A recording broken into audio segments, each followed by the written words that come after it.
Sabi ni Mamang, ito ay panahon ng tagipit, kaya't kailangan nating maging matatag. Walang silbi ang pagdaing, may namang magpasalamat sa anumang maaari nating matanggap. Dalawang itlog dati ang kinakain ko sa almusal. Ngayon, isa na lang. At hindi pa yun araw-araw. Pero, masaya ako at may itlog pa akong nakakain. Ang tipla ko dati ay sa inuman kong tsokolate ay talagang matsokolate.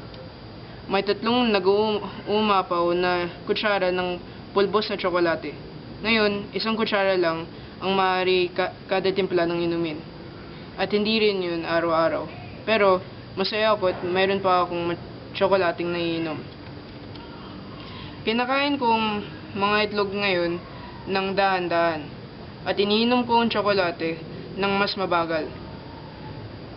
Nakapagtataka kung paano ang mga itlog at tsokolate ay mas malinamnam nitong nakalipas ng mga araw. Sabi ni Papang, ito'y panahon ng tagipit, kaya't kailangan nating gamitin ng ulo. Ang ginto ay hindi basta napugulat sa kalye. Kailangan natin itong hanapin. Natanggal sa trabaho si Papang, kaya't nagtatrabaho na lamang siya sa loob ng bahay. Nagkakumpone ng mga kagamitan, naglilinis ng mga kasangkapan, at tumutulong din sa aming mga kapitbahay na magkumpone ng kanilang kagamitan.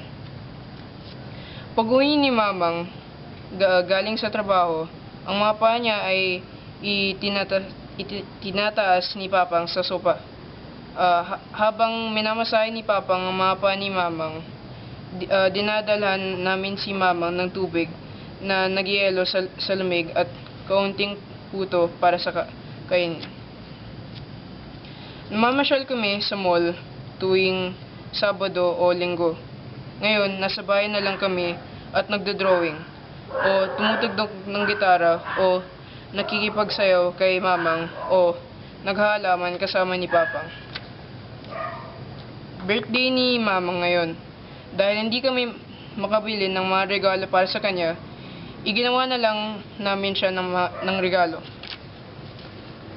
Iginuhit ko siya suot ng isang mahaba, ginintuang dilaw na damit na may koronang gawa sa sambagita at malaki ang pulang puso sa paligid. Tumutugtog ng gitara si Manong at kinanta si Mamang habang nakikipagsayaw si Papang sa kanya. Piniikot-ikot niya si Mamang saka hinapit, palapit at hinahawakan ng marahan.